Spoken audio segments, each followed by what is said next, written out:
First of all, I have 6:30, so we'll start, and we hope we will be out of here within about an hour and 20 minutes or so. This is not meant to be a very long thing. I want to welcome everyone to the Vermont Legislative Candidates evening.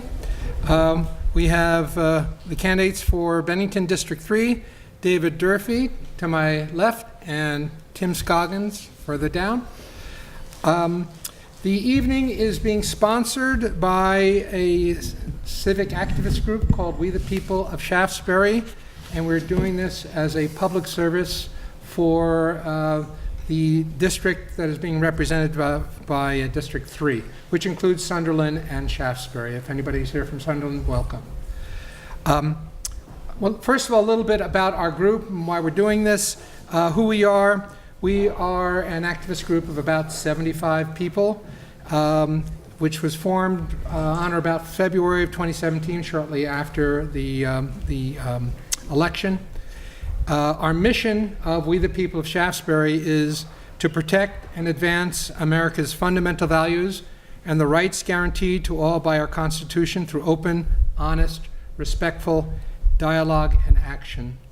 Our goal, as this evening is an example of the goal, is to be a vehicle so that we can quickly communicate to all our members in our community all important local, state, and national news that relates to our stated mission, and when appropriate, to organize action to respond to that. Our method for communicating is primarily through online postings. Everyone who would like to be a member gets on our emails, and we post. Anyone who is a member can ask to have things posted themselves. All the postings come through me, so I make sure that we're not sending out spam, and I send back and often ask people, do you want me to post this or not? If you'd like to join We the People of Shaftsbury, there's a sign-up sheet right up here. Please do. Your names, your emails are not sold to anybody. They're not given to anybody. They're not provided anywhere further than beyond in the list that I have. So it's kept private. And we encourage everyone to join. It is meant for all parties. There are no costs, no solicitations in our emails, and no distribution of other people's emails or email lists. If you'd like to contact us, it's simple. It's we the people of Shaftsbury at gmail.com.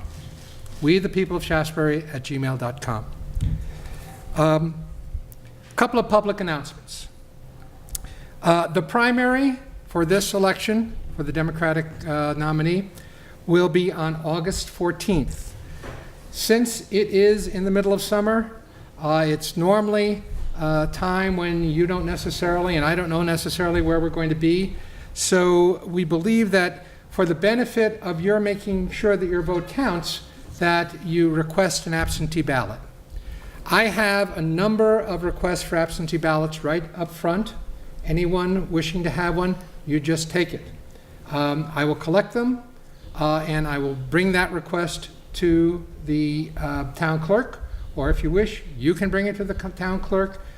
We just want to make sure that all your votes get counted and that you just don't simply forget about it on August 14th. It's a very, very easy way to do it, so you'll get a ballot in the mail. It's also a civic lesson. If you have children, you can sit down at the table with your family and talk about how you're choosing to select somebody, and it's part of our democratic process. We are also putting together, or trying to put together, a committee that, through our organization, to encourage 18-year-olds to vote, to get out and vote, remind them that they can vote. Anyone interested in participating in that, please contact me at wethepeopleofshaftsbury@gmail.com, or this evening, come over to me and tell me you'd like to work on that, because that's something that these kids should know about and should be encouraged to do. Now to the main event, for the candidates. First of all, as everybody knows, these candidates are vying for this position that was held by Alice Miller, who has been our representative since 1997. I think she's done a terrific job. She's done her best to represent us. She's always had an open ear, and I'd like to thank her publicly. Thank you, Alice.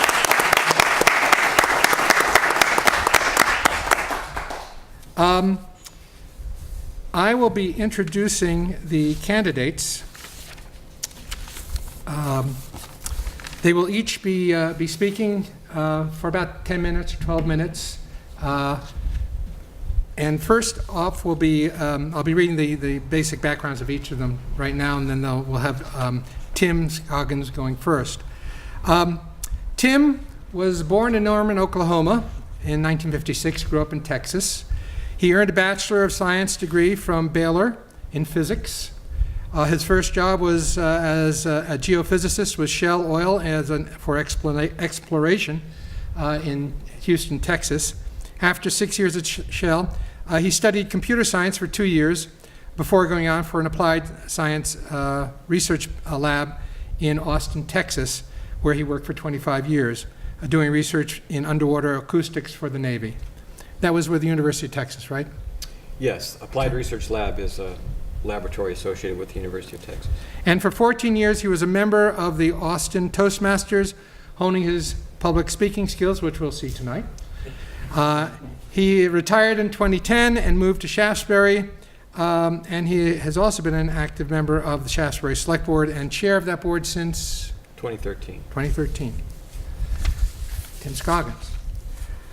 David Durfee is originally from New London, New York, and has lived in Shaftsbury for the past 18 years.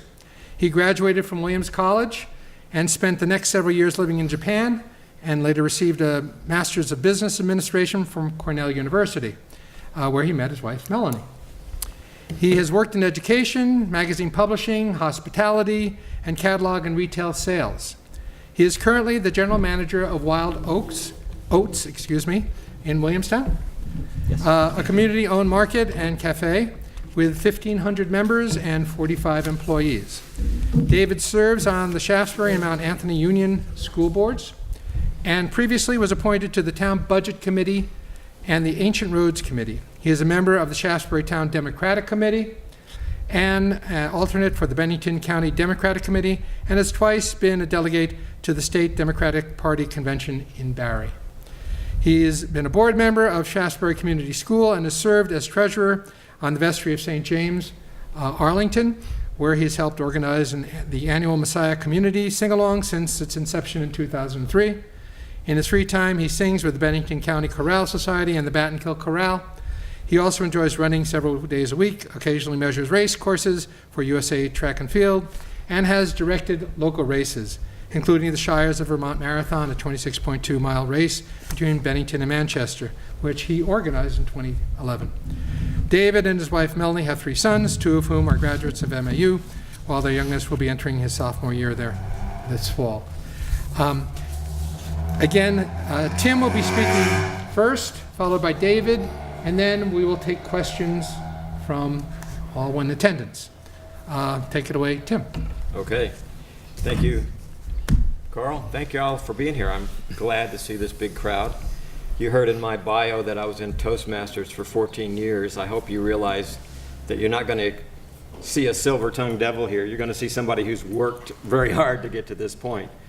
But it's one of the things I'm proud of, because public speaking was something that was really difficult for me for a while, and it's something that everyone's got to be able to do at some point, and I feel proud to have mastered it to the point that I have. I wanted to start off just talking about some things that I think are important and that I would focus on when to get your vote and get to the legislature. The big issues I see for Vermont, and particularly southern Vermont, are the economy, the environment, and education. I'd call them the 3 E's, but then that sounds like I'm sloganeering. But to me, those are the things that are important to me and the things that have been important to me for some time. And they're tied together, economy, environment, and education. For instance, the number one economic issue with Vermont is losing population. I've been working in a lot of spheres on regional economic planning, and we talk a lot about what it takes to revive the Vermont economy. And it really all comes down to a fundamental thing, is that we're losing population. And we've got to attract people back to Vermont. The way you attract is to be attractive. And what's attractive are the assets that we have here in Vermont. And certainly our environment and our quality of life is I think maybe the most important thing we have in Vermont to attract people here. And the other one is education. Vermont has very good schools, and it's important that we maintain good schools to attract people here. In big cities, the neighborhoods that are fully populated, that have high real estate values, are the neighborhoods that have good schools. We've got to make sure we maintain good schools. In terms of economics, one issue that I think we need to focus on, particularly around here and really all across Vermont, is broadband infrastructure. And there are things that the legislature can do.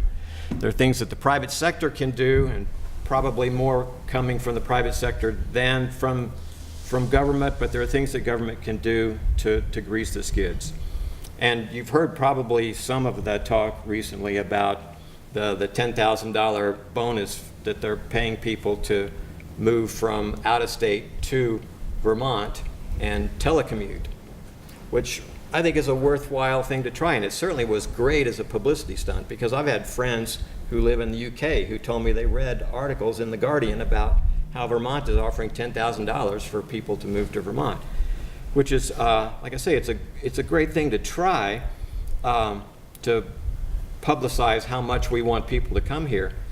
But if you think about it, that was clearly something meant for Burlington and not for southern Vermont, because nobody's going to come to southern Vermont and live in beautiful Shaftsbury Hollow and telecommute, because they can't get the broadband infrastructure that they need to telecommute from Shaftsbury Hollow. But there are ways that we can get that. And I don't know if you've heard about EC Fiber. EC Fiber is community broadband. It is a telecommunications district that was grown in East Central Vermont, EC Fiber, run by a company called ValleyNet. And it is homegrown broadband, fiber to the home, where the average density of the lines that they're putting in are 6 houses a mile, and they're making it work. So that kind of thing can happen, and we need stuff like that to spread across the state. I really believe that people who can telecommute from a place as beautiful as Vermont is one of the big pieces of our economic future. Economics, environment.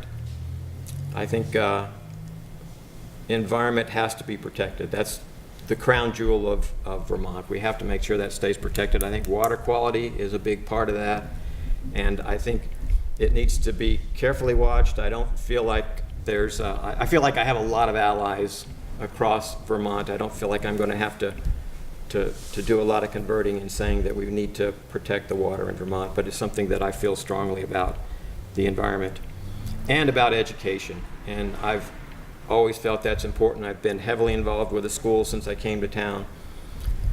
One of the things about education that I think may need to be looked at again is Act 77.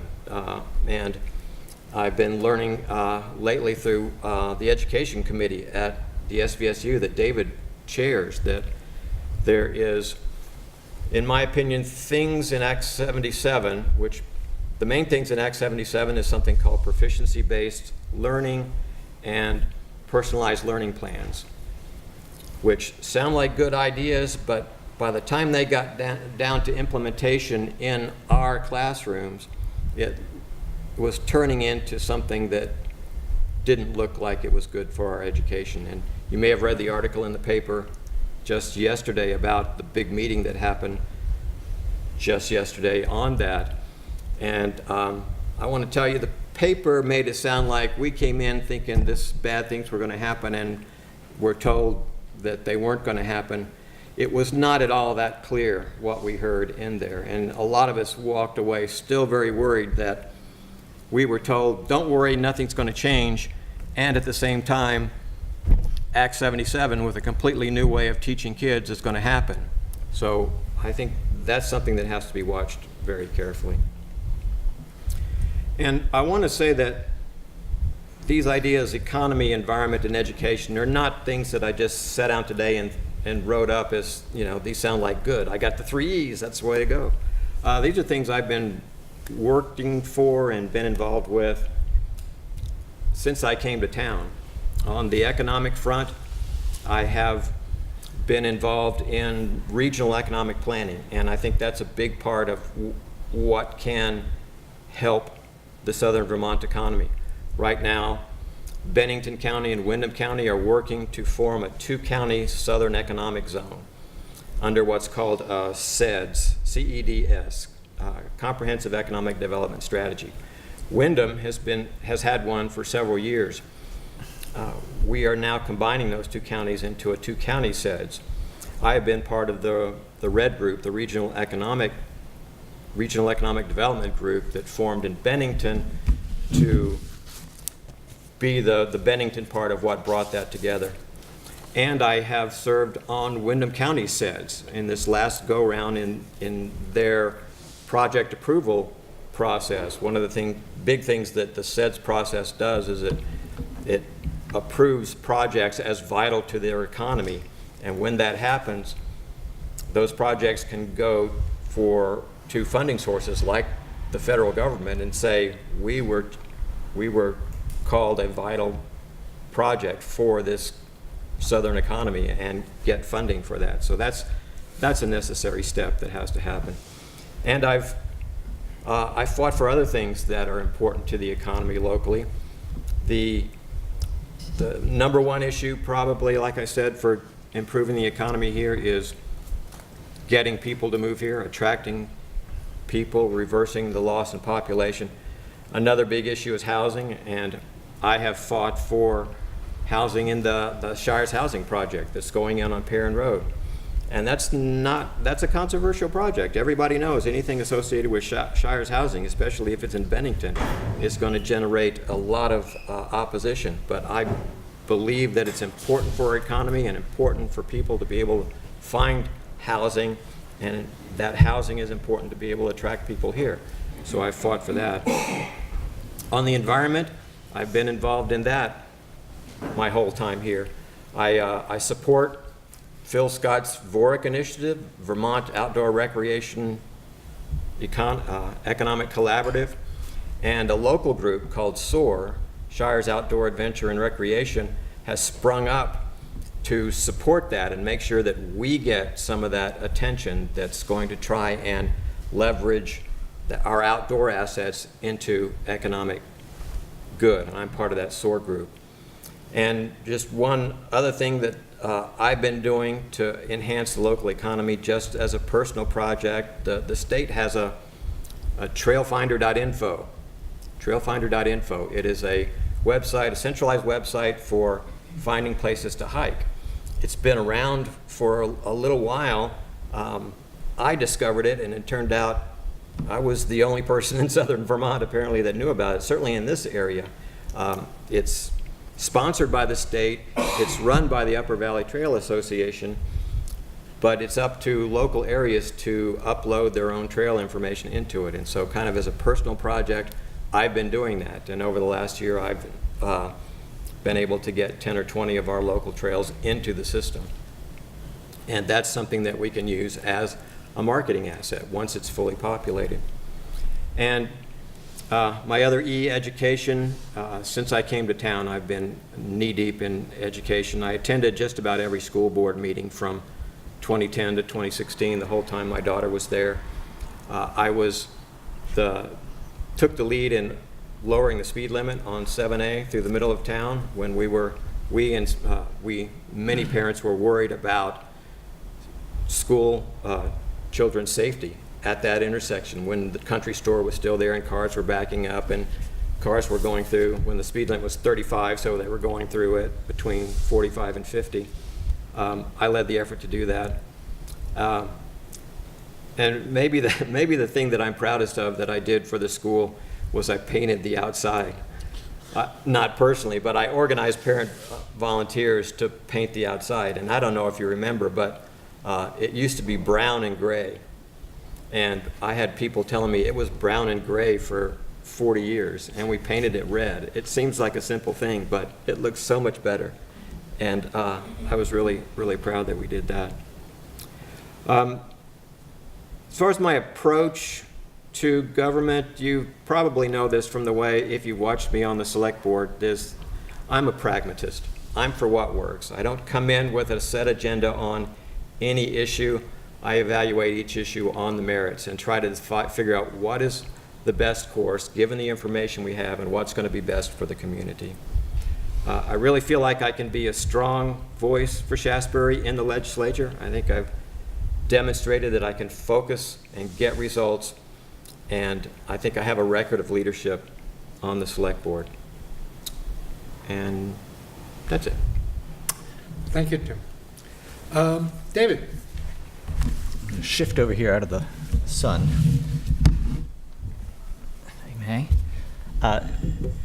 Good. Well, I wanted to thank, of course, We the People for organizing the event, and Tim for suggesting that we do it, I think, originally. So thank you, Tim. Actually, it was Carl. Carl?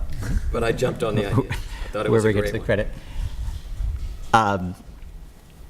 So it's great to see everybody here tonight. I was asked to, we were both asked to come and share our political views so that those of you who are members of the organization and the public in general would have a better sense, I guess, of who exactly might be representing you and what you might get if you elect one of us ultimately in November.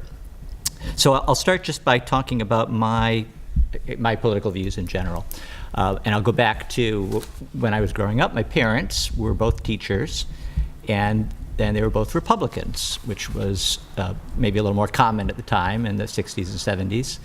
And when I was in college, I cast my first vote for John Anderson, who was an independent running against Jimmy Carter and Ronald Reagan. This was 1980.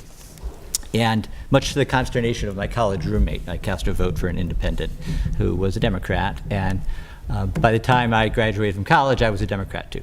I think Ronald Reagan had something to do with that. We all felt at the time that, how could things possibly be worse? Well, that was, 38, 40 years ago, and I think we have a clearer sense now of that. I guess I would describe myself as a pretty textbook liberal Democrat. If the Koch brothers are for it, I'm probably against it. If it's something that Fox News ridicules, I'm probably going to be supporting it. Now, that's not universal. I happen to be in favor of free trade, for example, and I think the Koch brothers probably line up there too.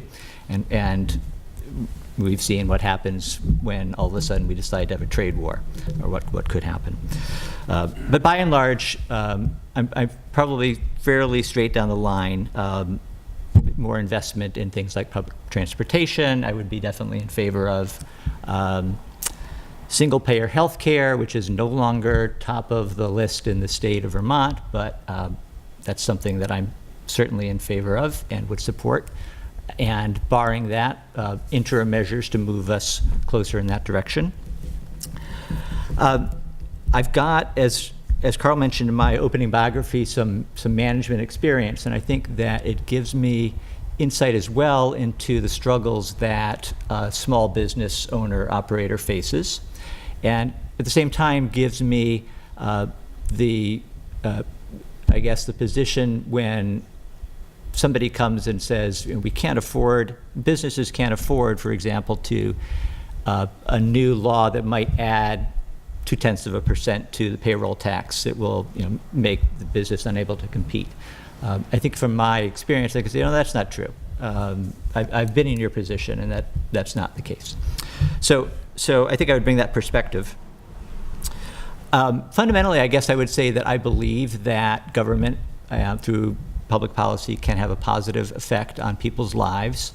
When the question is about, is government too big? Is it big government versus small government? I tend to say, and I think that's framing the question the wrong way. Really the question, we have government, and the question is, should it be here to help the fortunate, those who already have fortune, smiling upon them, or the less fortunate? And I think we all probably would come down on the side of the latter, for the less fortunate. Hopefully, those of us here anyway. Just two other things to point out about my own nature. I'm fairly cautious by nature. I'm not impulsive. And by my training, I tend to want to look at as much data as available before making any sort of a decision. And I guess the second thing is that I tend to want to listen to other people and hear what other opinions are. And certainly in our position, we want to know what the constituents feel about one thing or another.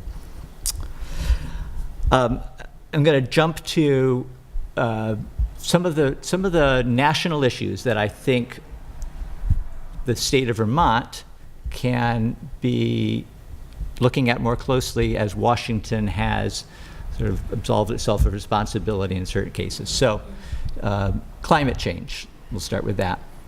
The Trump administration pulled out of the Paris Accords. States and other entities are left to try and do something about it. Vermont has fairly aggressive renewable energy goals set for several decades from now, and I understand that we're not at the moment on target to meet those, so we need to redouble our efforts. How do we do that? Some of the mechanisms are things like net metering, and that's not something that everyone supports. I would support that. More controversial, perhaps, is the idea of a revenue-neutral carbon tax. Carbon tax has become a dirty word, dirty expression. It's a Republican idea. It makes sense to people who stop and look at it more closely, and it would be the kind of measure that would help us counterbalance global warming. So I would be in support of both of those things. Income inequality, I don't know that it's the fundamental issue that affects society today, but at the national level, I think it's fair to say that I don't want to say nothing has been done. Things have been done in the wrong direction. The tax cut recently being the best example. Fairly large tax cuts for those at the top, fairly small tax cuts for everybody else, doing nothing to help fix the large problem of income inequality. So at the state level, there are opportunities, obviously, through appropriations and collecting taxes to make adjustments to that where we can, and in other policies. Healthcare, I mentioned single payer or universal healthcare. Sorry to keep going on, but this will be my last example. The Republican administration, as we all know, has been trying to kill Obamacare, the ACA, bits and pieces, death by 1,000 cuts. So most recently, they got rid of the individual mandate. Now, the state of Vermont has moved in the direction of restoring that and would put it on par with Massachusetts, which has the model that Obamacare was based on, Romney Care. The state of Massachusetts has that. Vermont will have it.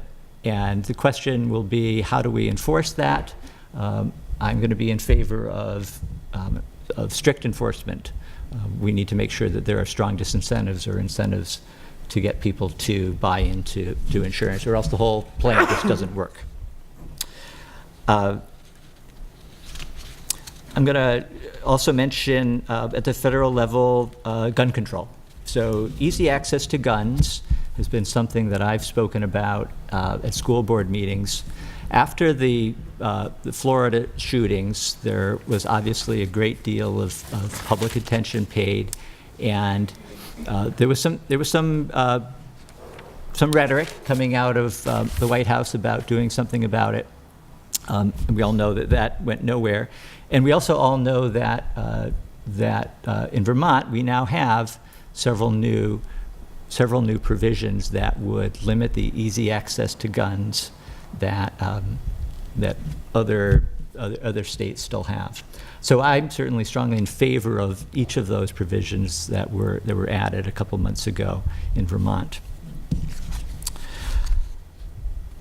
Just I'll touch briefly on some other more local issues then. I think everyone knows, and maybe in the introduction, Alice, we should be pointing out that even though you've retired. You haven't retired yet. You're still traveling back and forth to Montpelier in a fairly unprecedented way.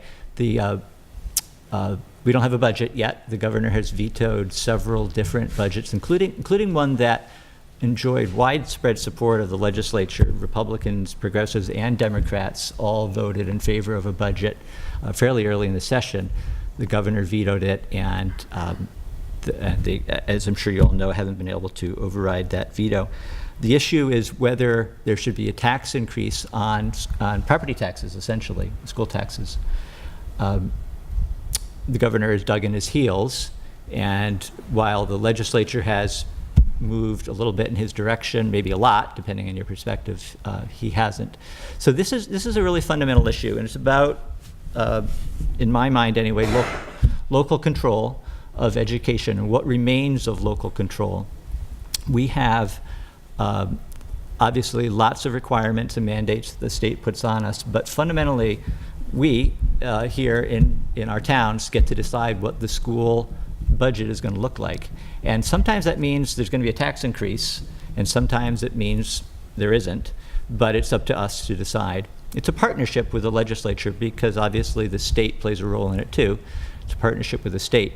But it's always been understood that it's our say ultimately, and the governor is essentially saying, nope, it's not, because I promised that there wouldn't be any tax increases. And in some towns there are, and sometimes there aren't, based on the budgets that were passed in the individual towns. So that's where we are, and who knows where it's going to end. But in the meantime, we're spending, I don't know, tens of thousands of dollars every time the reps have to drive back up to Montpelier and spend a day there, and it's been going on since the middle of May. Act 46, and I know we're throwing around numbers here. Tim mentioned Act 77. Act 46 is the legislation that required districts to talk to one another about consolidating, and we're essentially at the end of that process. If you've been staying abreast of it, and it's hard to stay abreast of it, you might have seen that we all voted back in the fall to consolidate with Bennington and Pownell and Woodford, and we didn't get two of those other towns to agree. So it went back to the state, to the Agency of Education, and they said, well, you're going to consolidate anyway. This is what we told you to do this. We would have given you an incentive. Now we're going to have you do it anyway. It's still up in the air is what the board will look like for that new district, and whether Shaftsbury will have small representation or a larger representation. So there's going to be an opportunity at some point for us to give feedback one last time at the state level, and hopefully convince whoever at the agency or at the Board of Education is making that final decision that, the system we have at the high school works pretty well. Let's have a system like that where the smaller towns like Shaftsbury get to have a little more representation. I don't know if I'm running out of my 10 minutes here, so wrap it up? Okay, all right. I'll just close by mentioning, there are a couple other things I had on my list that they'll probably come up in questions. I know that there was a paid family leave bill that was passed by the legislature. The governor vetoed it. It would have provided for families, parents as well as others with family emergencies to get some income over the course of a 12 or 16 week period. It was to be funded by a payroll tax, and it was not supported by the governor. I would be in support of that. Okay. I'll stop there. Yep, thank you. Okay, we will be taking questions. Just want to, at the end, after the questions, I'll give each of you about 5 minutes to summarize anything you want to bring up again based on what's been said. Is that okay? Yep. Sure. Okay. Okay, we'll take questions from the floor. Yes. First, I want to say that we're so fortunate to have such excellent candidates.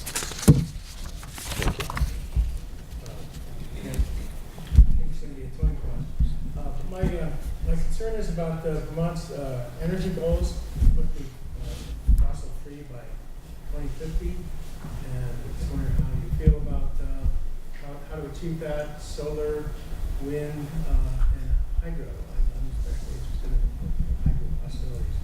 Let's let, Tim, do you want to take that first? Sure. Let me put it, I support just about everything David said. I'm for all those things if the United States does it. But I have a lot of worries about Vermont trying to go it alone on some of these things. And I think from what I've been able to gather, our energy goals is one of those.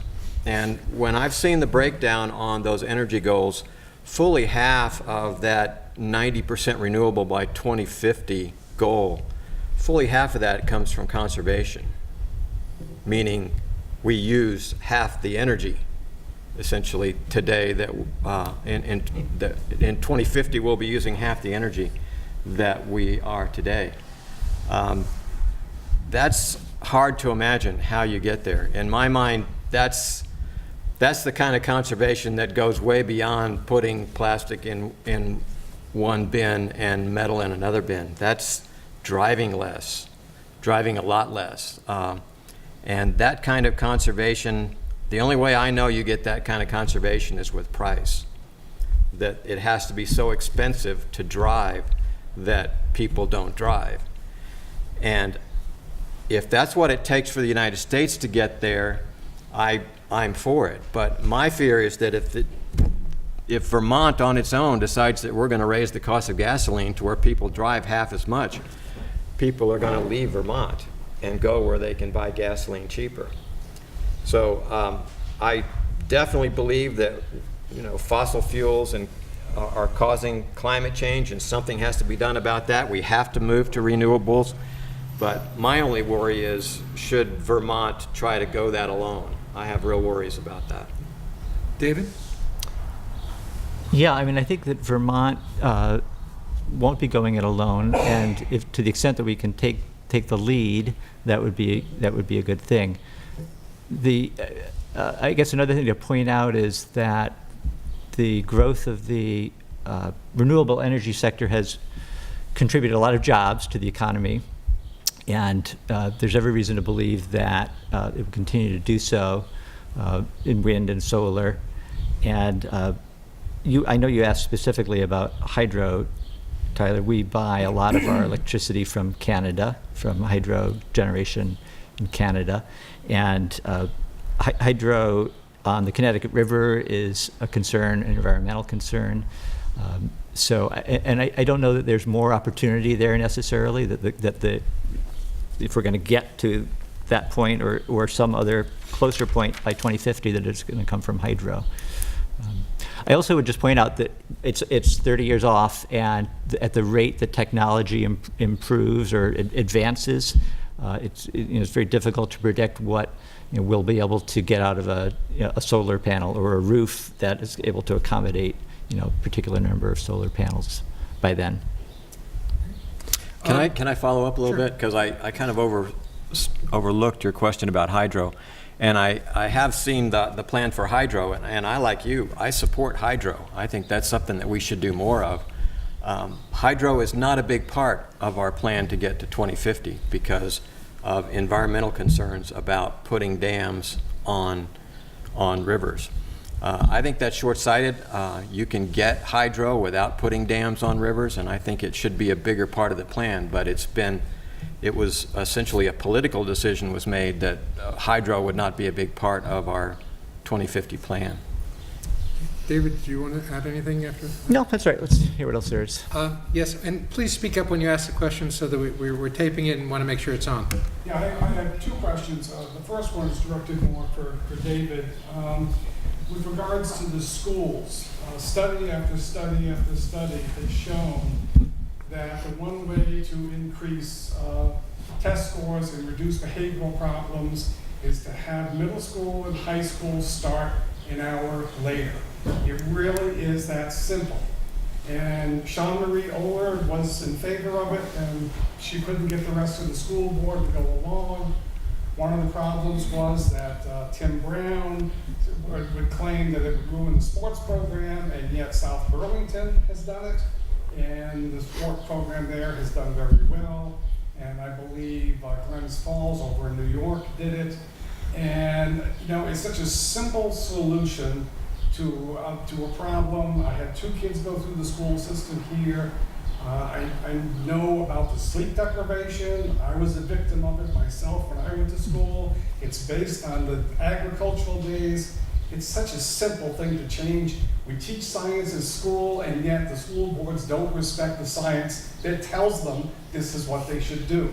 And I just don't understand why it doesn't change. My other question is a more complicated, very complicated problem for both of you. What are we going to do about Lake Champlain? Well, I'm being a little more specific about Lake Champlain. Well, the phosphorus, the runoff from farms, it's a huge problem. It's bad for the lake, but I also feel bad for the farmers. And so it's balancing the need of the environmental needs of the lake and the problems for the farmers. David, why don't you try that first? Yeah, okay. So the schools starting an hour later question. I will say, and Tim and I both have kids in the middle school and high school. And we're young enough to remember what it was like ourselves when we were teenagers. And you're right, all the evidence supports the idea of starting school an hour later. I guess I would start by saying it's probably more a local decision rather than a statewide decision. And I'll add to the list Brattleboro Union High School. I think the district there has also, within the past 4 or 5 years, moved to an hour later start. So I had, when I first came on the board, I had a conversation with several people about this, and I heard some of the same things that you just mentioned: the sports program, the practice schedules, game schedules. I also heard busing as a possible logistical problem and coordinating with the elementary schools, and then a concern that I heard this anecdotally, and I don't doubt it necessarily, but I haven't had any more confirmation that it's necessarily true, but just the number of students at the elementary school level who came home and were being taken care of by older siblings in the high school, essentially, and that they were providing the care, and that having them in school an hour later would be problematic from that standpoint. So that's some of the feedback that I got. We have had, as everyone knows, some turnover in the principal position at the high school. We have a new principal coming in. Correct, yeah, and a new athletic director. In the middle school, to its credit, has not completely ignored this issue. So Mr. Payne there had made a decision this year to have the school day start a half hour later, yeah. And that has not been entirely smooth, but it also hasn't changed it hasn't changed the start time for the high school students at all. And it hasn't done much to change the time that the school bus stops at your house and picks up your kids. I know this because I have a school bus stop right out in front of the house, and I know exactly the time the bus comes, and it's only affected by 10 or 15 minutes. Yeah, I'm definitely in favor of it, and to the extent that I still have to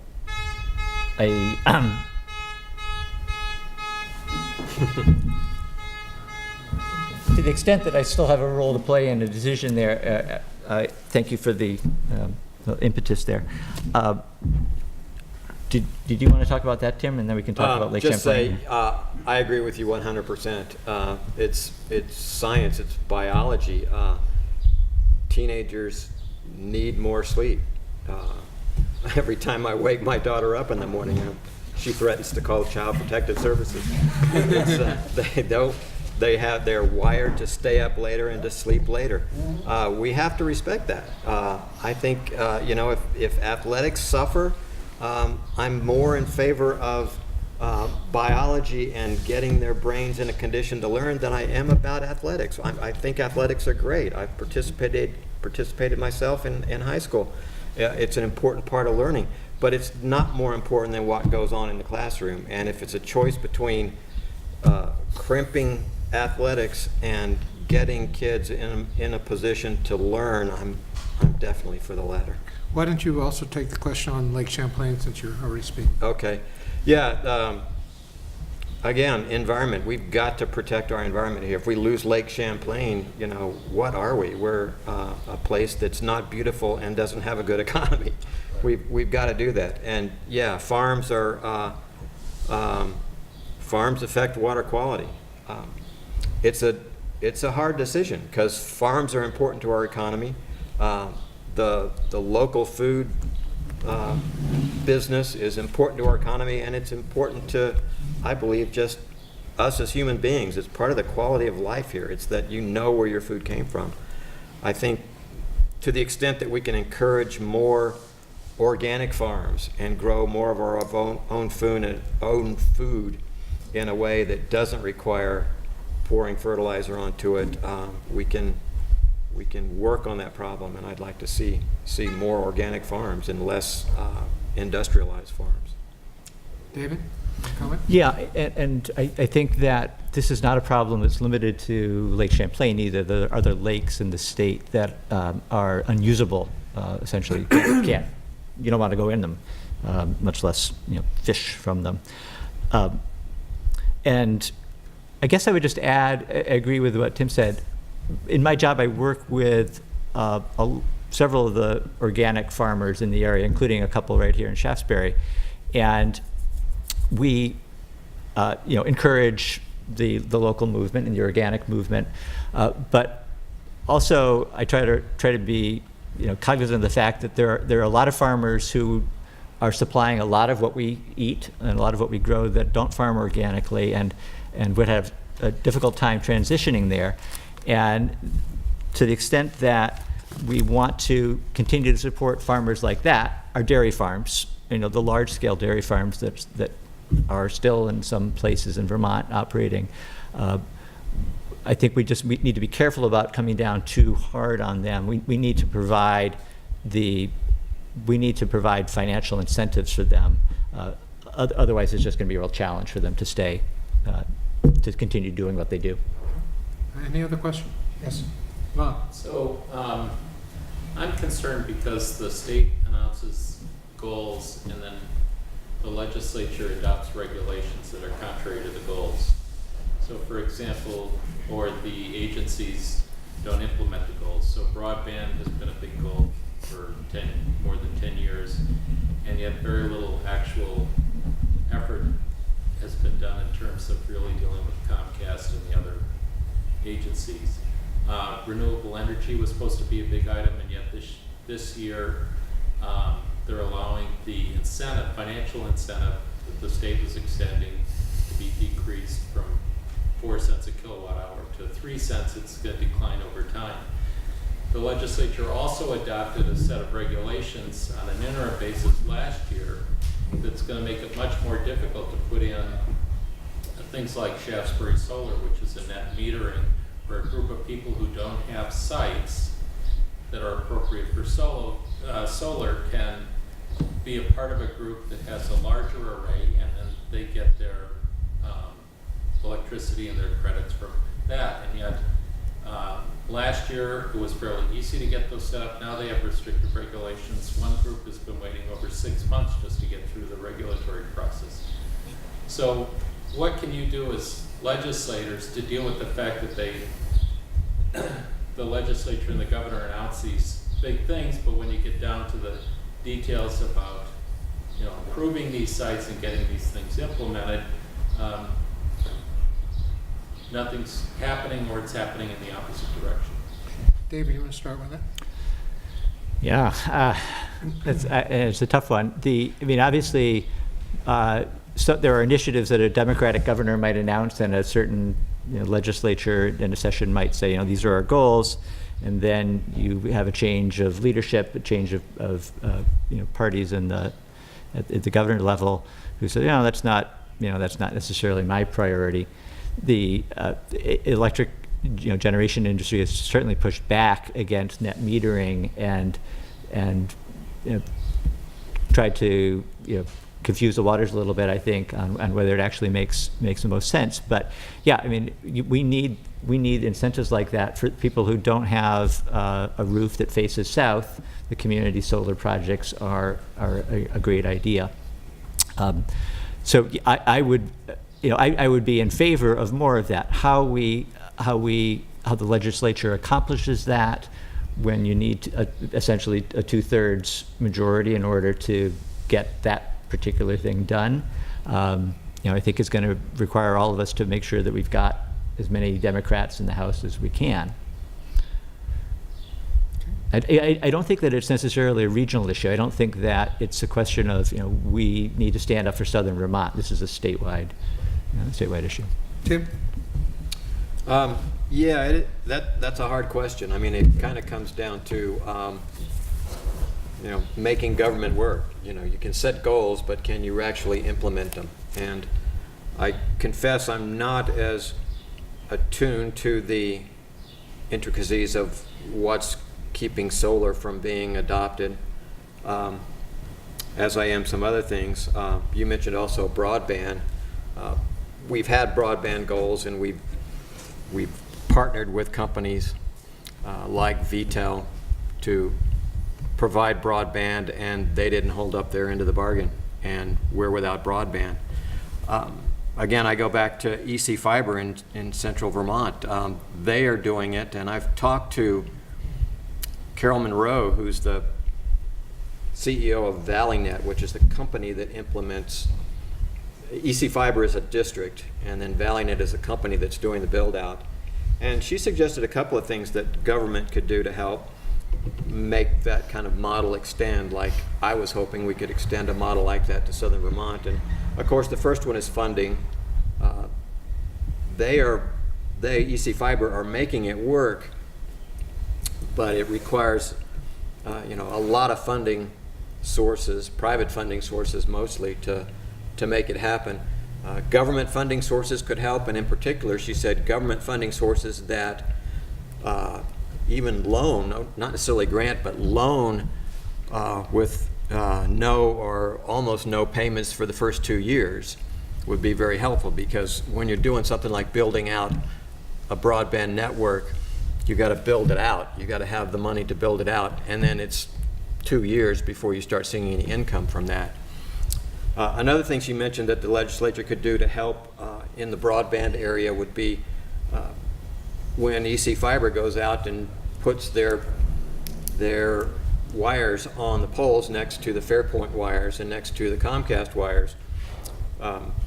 Whoever put that pole in first, it's in the public right-of-way, so those companies are required to share that pole. But our current laws don't have any real teeth in saying how quickly they have to do the paperwork and provide the opportunity for somebody like EC Fiber to go in and share that pole. So some simple things like that, putting teeth in the law that says Comcast, when somebody like EC Fiber applies for sharing your pole, you're going to share it within 3 months, 6 months, rather than whenever. And obviously a law like that needs to have teeth, because Comcast and Fairpoint have every incentive not to rush to increase their competition. Thank you. Any other questions? Yes? Tim, I have a question for you just about your views on gun control. David sort of mentioned his, and I wanted to get. Yes. I am against school kids getting shot in school. That's the main thing I'm against. And yeah, I'm probably for any gun control bill that you can think of. But I'm not very hopeful that any gun control bill is going to do very much to solve the problem, is why I'm hesitant. For one, Vermont is a low-density state, and it's not here that we have a lot of problems with shootings. It's in the high-density states. It's when people are bumping into each other in cramped cities and it's hot and they get angry, and instead of having a fist fight, they've got guns, so they shoot each other. It's not that same kind of problem in Vermont that it is in other places. And the other reason is that there are 300 million guns loose in America already. And unless you're talking about confiscating guns, anything we do is probably not going to do a lot. But certainly I'm against bump stocks and high capacity magazines. Anything we can do to stop the violence, I'm for. It's just I'm not optimistic that it's going to do a lot for the problem. Are you in favor of like the minimum age of 21 and buy a gun? Sure. Things like that, that they're, you know. Yes. Yes. David, I know it was addressed to Tim, but would you like to comment?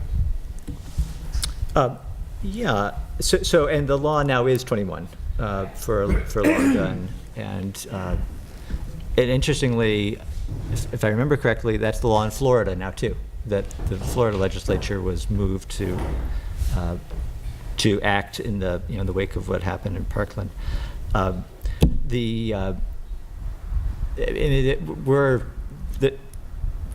I brought this up in the context of schools, and I think that's largely the way we think about it. It's obviously a bigger issue than that. And I think that Tim's right to say that nobody's talking about confiscating guns, but making the purchase of new guns a little bit harder for people in the moment who are, I mean, we had that happen here in Vermont, you know, who are, you know, temporarily, in a way, incapacitated, I think was a positive step. Any further questions? Can I ask one more? Sure. May I ask one question, since I'd like to ask one too? Something that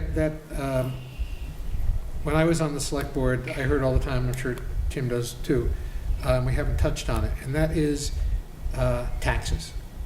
And the refrain was typically that the town taxes were too high, but frankly, the town taxes were nothing compared to the school taxes, which were to a large percentage mandated by state requirements. I'd like to know what your thoughts are with regard to maintaining a lid if possible, or reducing, or not being able to do much about it because of whatever requirements we may have for school taxes. You want to take that, Dave? Sure.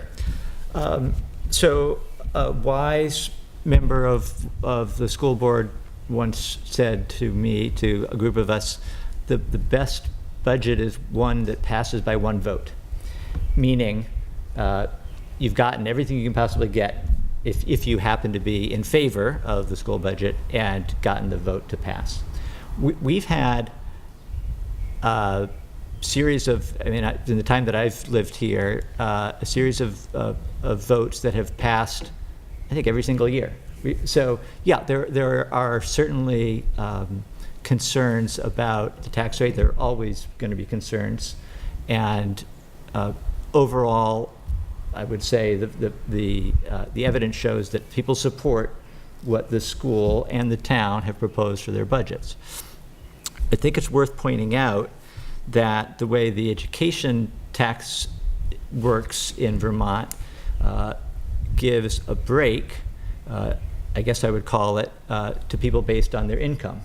So the published tax rate, which is a property-based tax rate, applies to only about a third of the homeowners in Vermont and property owners, and everyone else, nearly 2/3, can pay their school taxes based on their income. So a person who is laid off or retires or takes a reduction in income or has a fixed income will see that reflected in their education taxes in the following year. And I think that fact is often overlooked or lost on people. We have a very open budget process for, and I'm speaking again from the school board standpoint, and Tim will probably have be able to talk more about the town taxes, but very open process. The banner has been very consistent about conveying to people, here's what the tax rate's going to be this year.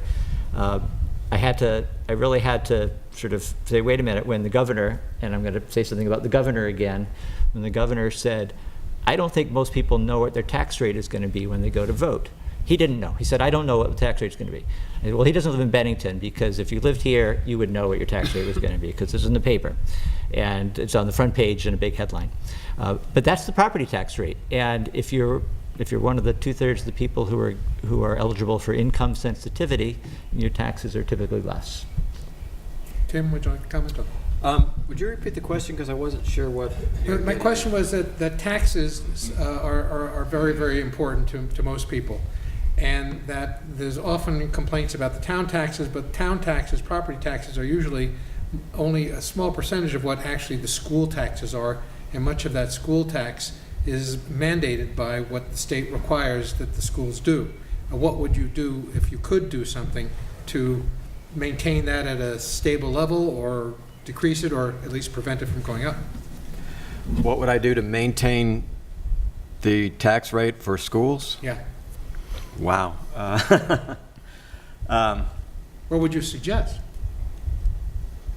I mean, for instance, I could elaborate. And Well, suggest- I mean, we've been, the state has, that's a hard question. I mean, the state has been struggling with that for a while. Let's remember, people were screaming about property taxes 2 years ago, that as the refrain goes, we're spending more and more money every year to educate fewer and fewer students.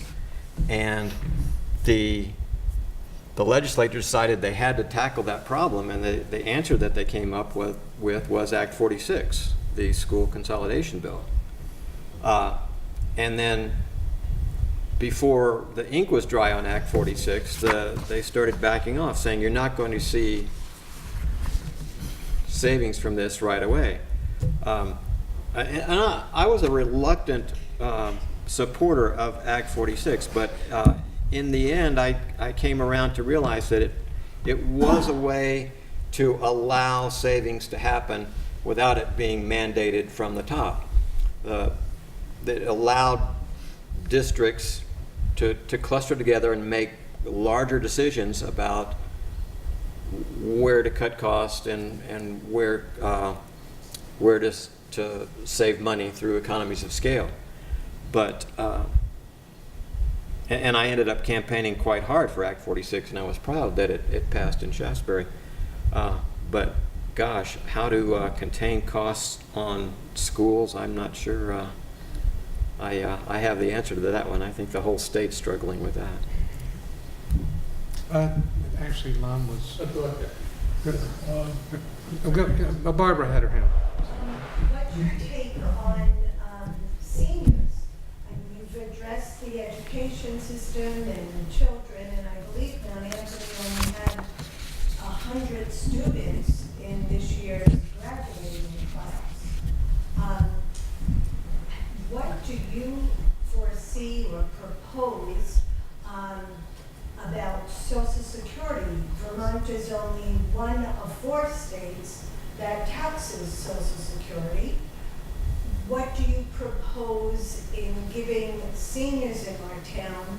There is very few resources in Shaftsbury, well, this is not just for Shaftsbury, in this region, Sunderland, Shaftsbury, Arlington, for seniors to socialize, to gather, to connect with. What are your proposals or your visions for seniors as well as for Social Security? I'll let David start. Yeah, I'll just make a minor correction. I know you read this in the paper, and there were actually closer to 200 graduates at the high school. It's the school is definitely smaller, considerably smaller than it was, but yeah, it was closer to 200, I think. The Social Security benefit question, yeah, I think that the legislature, part of the budget was to change that, and so that's in limbo now. I don't know whether the most recent version of the budget included a provision that would eliminate that tax on Social Security benefits or not. But I think that there was pretty general agreement that that would eventually, if not this session, next session, be put in place. Although I don't know the history, and I'm not sure how did we end up being one of the four that, one of the last four that we're still taxing the benefits.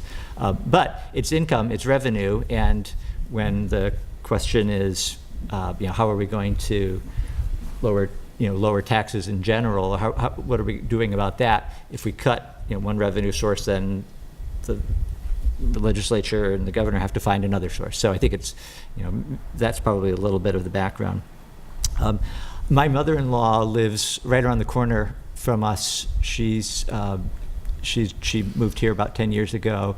So and she doesn't drive anymore. So she still walks, fortunately, able to get out, and she'll walk down to the store. But so we're very, living with what it's like to be older, living in Shaftsbury. And I'm not sure that I have a lot of good answers or suggestions for you, solutions on, what the legislature could do for senior citizens. I think that cost of living is certainly a key one, and this small provision would make a difference. Tim? I have to say also, I don't have a lot of answers for you on that one. Maybe I would ask you, what's lacking that senior citizens need that's not being provided? Even a place in Shaftsbury to gather for a cup of coffee and conversation. This building here is not really accessible to seniors walking up the steps. There's no longer the country store. There's no longer Iron Kettle. I've spoken to quite a few people, and some people really feel socially isolated. And I think it's incumbent upon our legislature to also take a look at it, to try and put some safeguards in there for seniors. Some are fortunate to have extended families, as you referred, Dave, but some do not, or their families are hundreds and hundreds or thousands of miles away. And I think it's something that certainly needs to be addressed in our region. Is that clear too? Yeah, let me say this, that, I agree with what you're saying, that, and in particular, you mentioned the country store when we had that, and like a lot of us, I felt like when this country store closed, it was like our heart was ripped out. It was the one place that we had in town that really felt like Shaftsbury. And I did commission or charge our planning commission with looking at what we in government could do to revitalize the country store, to bring it back. And the planning commission did an investigation. We have Mike Chianowski from the planning commission here. He headed that report, and they looked at properties that were available. They looked at case studies of where other towns have revitalized country stores. And the real take-home lesson from that report was that when those things happen, when towns bring back something like that they really want, it's not government that does it, it's the community that does it. The government can grease the skids. They can designate a village center that gives tax incentives for revitalizing in a certain area, but it's the people of the community that band together and make those things happen. It's what government can do is limited. Yes, you had a question. Yeah, about the single payer, where various versions of it have been discussed, including even taking over the Medicare, Medicaid aspects of it. My question is, if Vermont does it alone, where are the providers going to come from? Because how are we going to provide enough income to the providers, not only the doctors, but also the hospitals, the visiting nurse services, everything that provides things, where now we seem to be, we have a shortage of primary care providers, and a lot of people are going to New York and New Hampshire for services. So how can Vermont do it on its own and attract providers of medical services. Tim, you want to start? I agree. I mean, that's another one where absolutely I believe in single payer or some sort of universal health care system for the United States. I believe health care is a right. I think the system we have is broken and tragic in a lot of ways. But I don't know that we can create a single payer system in Vermont and make it work. If we control costs on health care in Vermont, that means we're going to be paying doctors less and paying hospitals less, and that probably means we're going to have less of those. Like I say, I'm for it. I think the country needs to do this. But I don't know that we can do it in Vermont. And come on, Peter Shumlin staked his career on making that happen in Vermont, and I don't believe he failed for lack of trying. I think he failed because you can't do it with just 600,000 people, which is what we've got in Vermont. David? Yeah, I think that who would be getting less ultimately out of a single payer system are the insurance companies. So yes, doctors, providers, you'd want to be conscious of that. But when we haven't talked about single payer. I mean, it's fallen off the radar since the Shumlin administration backed off, and they realized they didn't have the political support, that the shock of increasing taxes, shifting essentially revenue from insurance payments to taxes, just wasn't going to fly. The public wouldn't buy it. And please understand, I'm not suggesting the public is any more likely to buy it today than they were 4 or 5 years ago. I'm just wanted to make clear what my own personal politics were on this issue. So my understanding was at the time that when the Green Mountain Healthcare Board was looking at this, that all along the intention was to put together a system that did not cost Vermonters anymore, and that would result in a system that simply shifted the way that payments were made. So I'm going to stop there and say I'm not an expert, but that was my understanding. And insurance companies would obviously take a hit, and obviously insurance companies didn't like the idea. I'm going to take just 2 more questions, and then we'll wrap it up. Any other questions?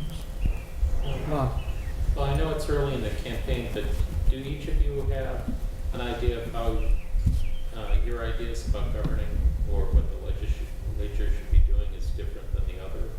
Because I understand you're both Democrats and you have lots in common, but are there any policies or views that you have that are different?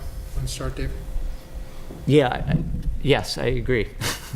and maybe there were people until tonight who thought we were the same person, actually, and we were seen in the same room. So, yeah, I mean, I think that our politics are probably fairly, based on the answers that I've heard Tim give and that he's heard me give, they're probably fairly similar. How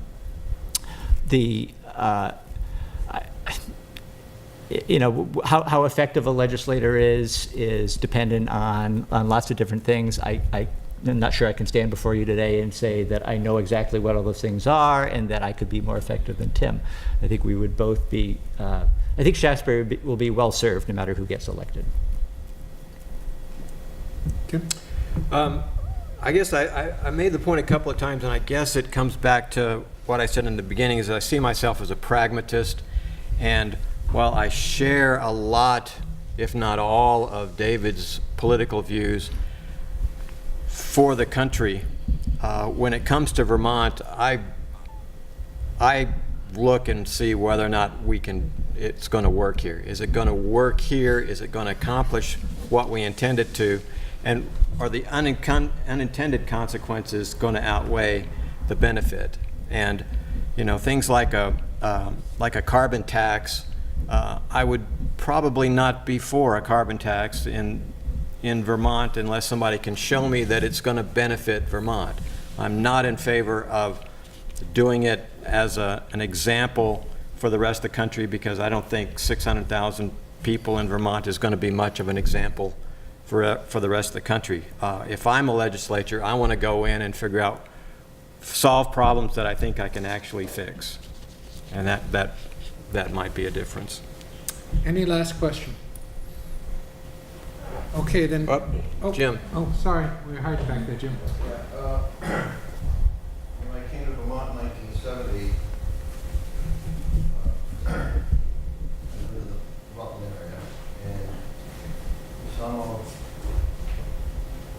my friends who had teenage children at that time were talking about college. UVM at that time, the cost was about $4,000 for in-state visitors.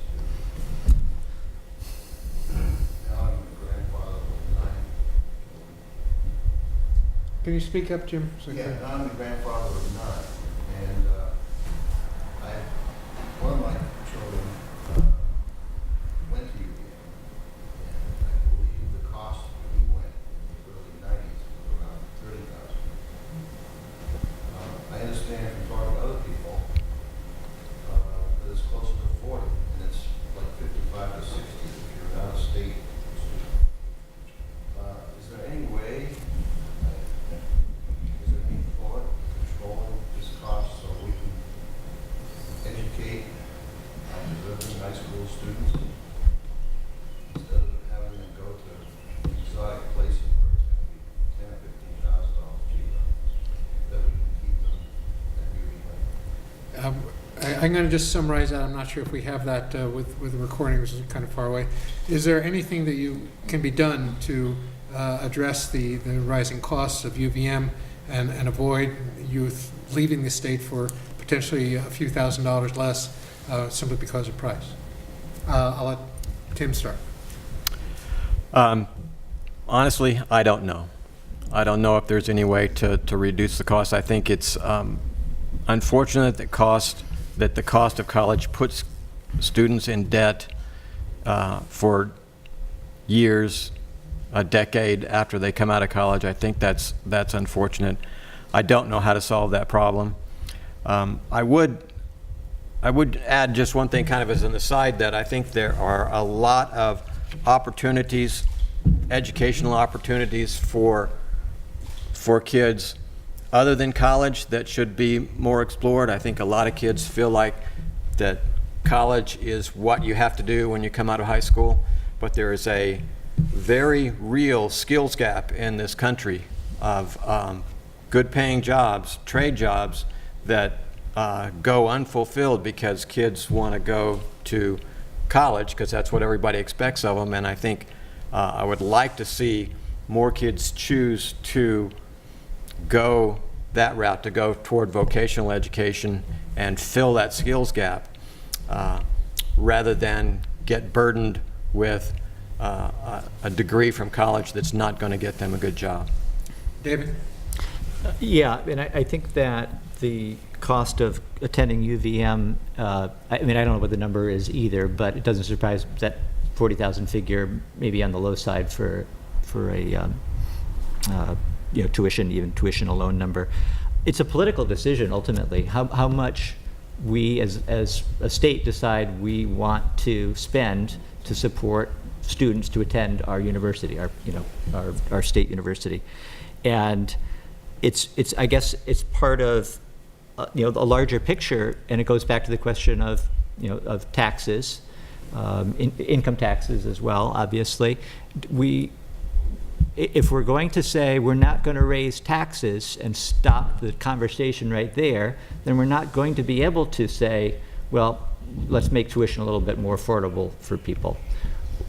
Or let's look at any of these other programs that we haven't talked at all about. Mental health care, for example, that we hear over and over again need more financial support.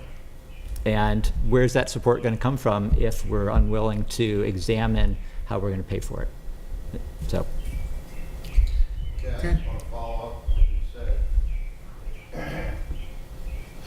Is there any way that if you open up technical school opportunities, guild opportunities, tradesman opportunities, that the state would subsidize the education of people? Again, I'll repeat it just for purposes of the recording. Is there any way for the state to subsidize this potential for greater trade training or highly skilled people rather than a liberal arts academic education. Tim. You know, the question is always, where does the money come from whenever you want to do something like that? I certainly like the idea. When I hear Bernie Sanders talking about free college, I like that idea. I wish it was free college and trade school, was what I was hearing. But as far as where the money comes from, I would certainly be in favor of it being more affordable, but I got to confess, I'm not sure how affordable it is, where the money comes from, and if we decided to subsidize it, where that money would come from. David? But if those jobs are out there, how do we encourage young people to go into those trades? If it's going to cost, say, $20,000 or $30,000 to go to a school in Ohio to teach you how to deal with diesel engines, for instance. I mean, we do subsidize the academic student because the state does pay a lot of money to provide the education for kids who are going to go the academic route.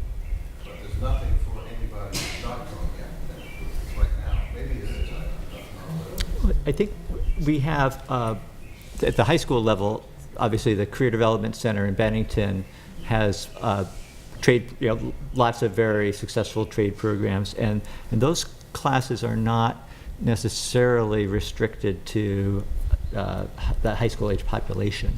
So I think there's certainly an infrastructure in place right there, and that's one of 15 or so similar tech centers around the state.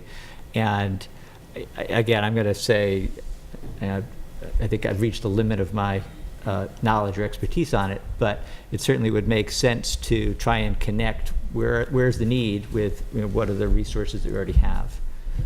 Okay.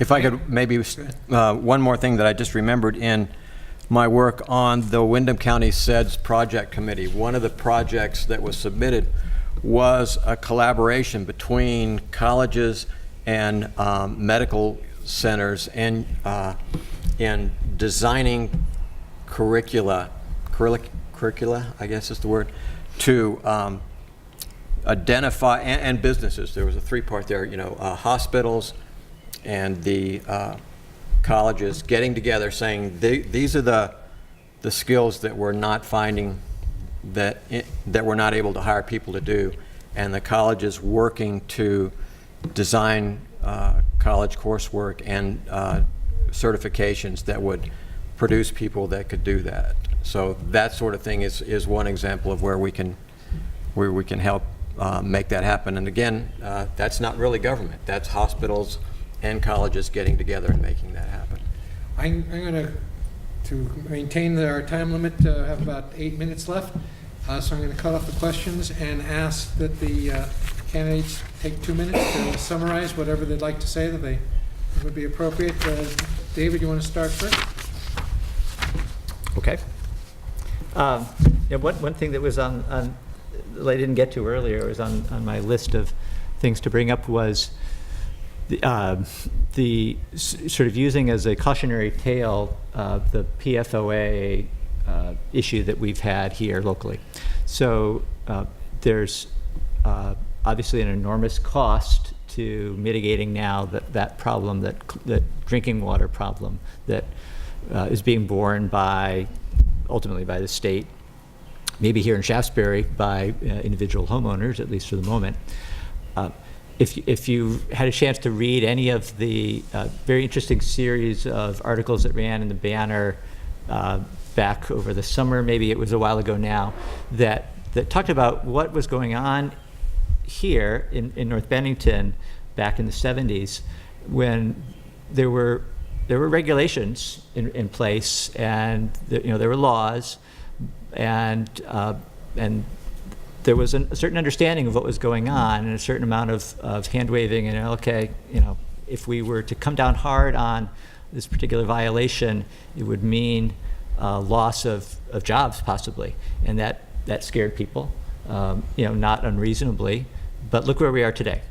So when we're talking about what would the cost be of enforcing, whether it's environmental regulations or of working harder to get to those goals that we've set for ourselves, yeah, there's a cost, no question about it. The same way that it would have cost something 40 years ago to have enforced those laws that were on the books at the time. What's the alternative? We don't know. We don't know what it'll look like down the road, but do we want to end up in a sort of a parallel situation where we look back and say, wow, what were those guys thinking in 2018? Tim, closing remarks? Yes, and speaking of things that we wanted to mention earlier, I was really amused when you said your first vote for president was for John Anderson. I must be a couple of years older than you, because he was not the first one I voted for, but he was the first one I campaigned for. I stuffed letters for John Anderson back in the day, so I just wanted to cite that as an amusing piece of history going back. Let's not talk about how many years. I think David and I have managed to carve out a little bit of space between us. I think you all can see, and I think we both agree that we would both make effective legislatures in Montpelier. I'm seeking your vote for the reasons that I've mentioned a couple of times here. I feel like I've got a record that shows that I can get things done, and that I'm ready to focus on the things that matter and get results, and that I share the values that I think all of you have, and I think that's where I'll end it. I'd like to close by thanking the candidates, thanking everyone that's here. Again, there's a request for absentee ballots sitting here if you'd like to take one, as well as a sign-up sheet for We the People of Shaftsbury if you'd like to join our posting. And again, I think it's been very informative, and thank you all for coming. Appreciate it.